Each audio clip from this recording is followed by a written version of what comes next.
అందరికీ నమస్కారం. జై భీమ్ అండి.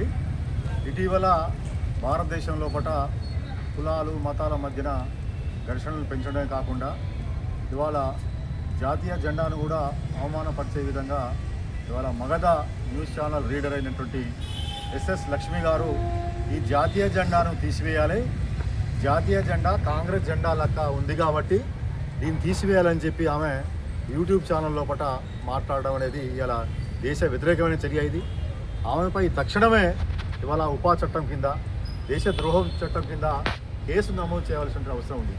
ఇప్పటికే ఆమె నిరంతరం కులాల మధ్యన, మతాల మధ్యన, ప్రాంతాల మధ్యన, దేశంలో ప్రతిపక్షాల పైన, అదేవిధంగా ఈ పాలకులను ఎవరైతే ప్రశ్నిస్తున్నారో మా సమస్యలు పరిష్కరించండి అని చెప్పినటువంటి ఇటీవల విద్యార్థులపైన ఇవాళ ఉగ్రవాదులుగా, దేశద్రోహులుగా, జాతి ద్రోహులుగా, వీళ్ళందరూ పాకిస్తాన్ వాళ్ళు, వీళ్ళందరూ చైనా వాళ్ళు అని చెప్పి ఇవాళ నిరంతరం ఇవాళ విషం చిమ్ముతూ ఆమె అనేకమైనటువంటి ఇలా మత ఘర్షణలు సృష్టించే విధంగా, దేశం లోపల ప్రజల మధ్యన వైషమ్యాలు పెంచే విధంగా నిరంతరం యూట్యూబ్ ఛానల్ లోపల నిరంతరం విష ప్రచారం చేస్తున్నది.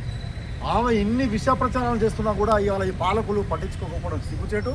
ఇటువంటి వాళ్లకు ఇలా దేశంలో ఉన్నటువంటి ఇవాళ కేంద్రంలో ఉన్నటువంటి పాలకులు ఇవాళ ఇటువంటి వాళ్ళకి మద్దతు ఇస్తూ లేనివి ఉన్నట్లుగా, ఉన్నవి లేనట్లుగా గోబెల్స్ ప్రచారం చేస్తున్నారు.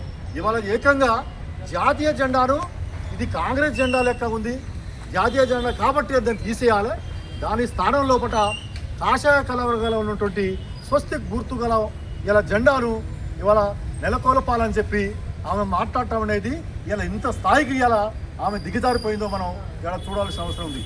ఇటువంటి పేడ్ ఆర్టిస్టులు పేడు వార్తలను చదివి ఇవాళ పాలకుల దగ్గర వాళ్ళ యొక్క కొమ్ములు కాస్తూ, వాళ్ళ మోచోతి నీళ్లు తాగుతూ ఇలా భారతదేశంలో ఉన్నటువంటి రాజ్యాంగ వ్యవస్థల్ని, లౌకికవాదాన్ని, సార్వభౌమాధికారాన్ని దెబ్బతీసే విధంగా ఇలా దేశంలో ఉన్నటువంటి అన్ని కులాల మతాల మధ్యన వైషమ్యాలు పెంచే విధంగా ఇటువంటి చర్యలు చేపట్టడం అనేది ఇలా విచారకరం.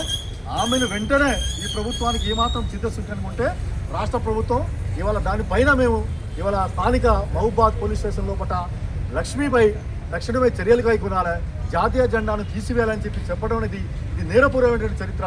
భారతదేశంలో ఇలా ప్రజల మధ్యన మన సార్వభౌమ అధికారాన్ని ధిక్కరించడమే. కాబట్టి తక్షణమే ఆమెపై కేసు నమోదు చేయాలని చెప్పి స్థానిక మహబూబాద్ సిఐ గారికి మేమందరం కలిసిపోయి ఇవాళ వినతిపత్రం ఇచ్చినాం. వెంటనే ఇవాళ పోలీస్ యంత్రాంగం స్పందించాలి.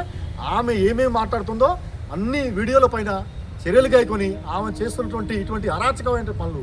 ఎందుకంటే భారతదేశం అనేది ఒక లౌకిక దేశం.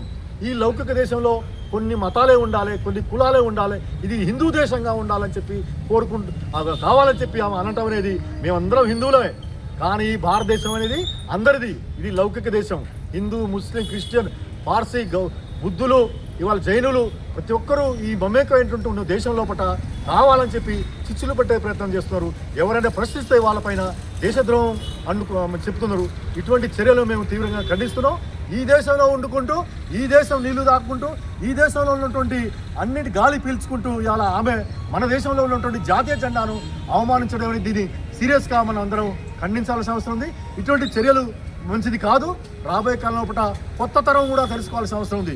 ఇవాళ జెన్జీ దేశం లోపల వాళ్ళ సమస్యల మీద వాళ్ళు పోరాడితే వాళ్ళ మీద కూడా లేనిపోని మొత్తం ఆరోపణలు చేయడం లోపల ఈమె కూడా కీలకమైనటువంటి హస్తం ఉంది. కాబట్టి ఇటువంటి వాళ్ళను ఈ తెలంగాణ రాష్ట్రం తక్షణమే స్పందించాలి. కేంద్ర ప్రభుత్వం ఎలాగో స్పందించదు, కనీసం రాష్ట్ర ప్రభుత్వం అయినా ఇటువంటి వాళ్ళపైన చర్యలు తీసుకోవాలని చెప్పి మేము డిమాండ్ చేస్తున్నాం. జై భీమ్.